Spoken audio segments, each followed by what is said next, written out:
আসসালামু আলাইকুম। Welcome to kitchen craft. আজ আমি তৈরি করব Eid and summer special mango ice cream. অল্প উপকরণ দিয়ে খুব সহজে তৈরি করে নিতে পারেন দোকানের মতো পারফেক্ট আইসক্রিম। যারা আম খেতে অনেক বেশি পছন্দ করেন তাদের তো ভালো লাগবে।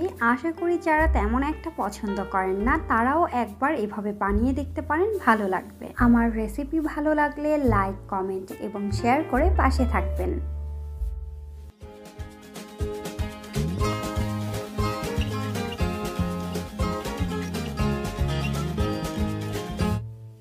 আইসক্রিম তৈরির জন্য প্রথমে পাকা আম কেটে নিচ্ছি।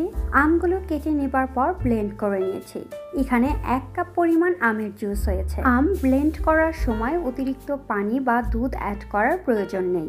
আম ব্লেন্ড করা হলে পাশে রেখে এবার নিয়ে নিচ্ছি 1/2 কাপ পরিমাণ হুইপড ক্রিম। 3-4 মিনিট বিট করে নেবার পর অ্যাড করছি গুঁড়ো দুধ 1/4 কাপ পরিমাণ। দিয়ে দিচ্ছি আইসিং সুগার 4 টেবিল চামচ পরিমাণ। ঘরে আইসিং সুগার না থাকলে সেক্ষেত্রে চিনি ব্লেন্ড করে চেলে নিয়ে ব্যবহার করতে পারবেন। এখন আবারও খুব ভালোভাবে বিট করে নেব 2-3 মিনিট। 3 মিনিট বিট করে নেবার পর অ্যাড করছি আমের মিশ্রণ। খুব ভালোভাবে মিশিয়ে নিচ্ছি।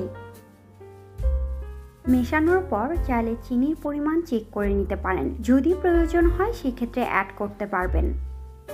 ভালোভাবে মিশিয়ে নেবার পর এখন বাটিতে ঢেলে নিচ্ছি। একটু সমান করে নিয়ে উপরে অ্যাড করছি সামান্য বাদাম কুচি। এটা অপশনাল, চাইলে স্কিপ করতে পারেন। এখন আইসক্রিম সেট হবার জন্য ফ্রিজে রেখে দিচ্ছি 4-5 ঘন্টার জন্য। 5 ঘন্টা পর ফ্রিজ থেকে বের করে নিয়েছি। এবার কিছুক্ষণ নরমালে রেখে সার্ভ করে নেব।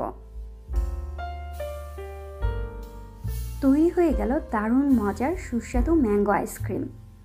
আপনারা বাসায় অবশ্যই ট্রাই করবেন আর কেমন হলো তা জানাতে কমেন্ট করতে ভুলবেন না। কথা হবে আবার নতুন রেসিপি নিয়ে। সে পর্যন্ত সবাই ভালো থাকবেন আর আমার জন্য দোয়া করবেন।